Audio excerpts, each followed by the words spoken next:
Investor bertemu kembali dengan saya Evi Fok dari Forex Simpro. Kali ini kita akan membahas tentang CPI atau Consumer Price Index. Apakah itu CPI? Dalam perekonomian, CPI atau Consumer Price Index biasa diistilahkan sebagai indeks biaya hidup karena pengukurannya yang menyentuh tingkat konsumen atau berbeda dengan Producers Price Index yang hanya mengukur di tingkat produsen. CPI adalah data yang mengukur rata-rata perubahan harga yang dibayarkan oleh konsumen atau dalam rata-rata untuk sekelompok barang dan jasa tertentu.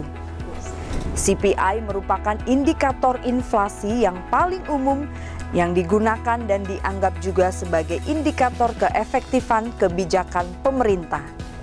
Naiknya CPI mengidentifikasikan naiknya tingkat inflasi yang akan menyebabkan turunnya harga obligasi dan naiknya tingkat suku bunga. Tidak seperti indikator inflasi lainnya yang hanya mencakup barang-barang produksi lokal, CPI juga mencakup barang-barang impor. Kelemahannya ada pada kecilnya jumlah sampel yang diambil. Para analis biasanya lebih fokus pada core atau inti CPI, varian dari CPI yang tidak mencakup komponen-komponen yang perubahan harganya paling tidak stabil. Biasanya disebut CPI exclude food and energy. Core CPI dinilai lebih akurat dalam mengukur tingkat inflasi. CPI dibagi atas dua jenis CPI inti atau core CPI dan CPI total. CPI inti tidak memperhitungkan kategori barang makanan dan minuman, bahan bakar yang fluktuasinya cukup besar.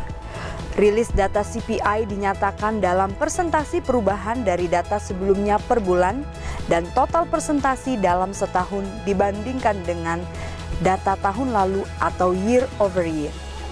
Bila di Amerika Serikat, pihak yang mengumumkan CPI adalah Bureau of Labor Statistics, US Department of Labor. Berita diturunkan setiap bulan pada tanggal 13 pada pukul 20.00 waktu Indonesia Barat. Dampak CPI terhadap perekonomian adalah karena CPI mengukur tingkat kenaikan barang dan jasa yang dialami oleh konsumen, maka kenaikan harga barang dan jasa pada akhirnya akan meningkatkan inflasi yang pada akhirnya biasanya harus diimbangi dengan menaikkan suku bunga. Dan dengan adanya kenaikan suku bunga, maka dapat memperkuat mata uang negara yang bersangkutan. Secara sederhana, jika CPI naik, maka nilai mata uang yang bersangkutan akan naik. Hal ini disebabkan karena CPI sangat erat kaitannya dengan inflasi. Sekian informasi dari kami. Semoga ini dapat membantu Anda dalam trading forex, indeks, gold, dan oil. Bagi Anda yang ingin mendapatkan info-info update lainnya, kunjungi website kami forexsimpro.com. Juga subscribe, like, dan komen channel YouTube Forex Simpro di bawah ini. Salam profit!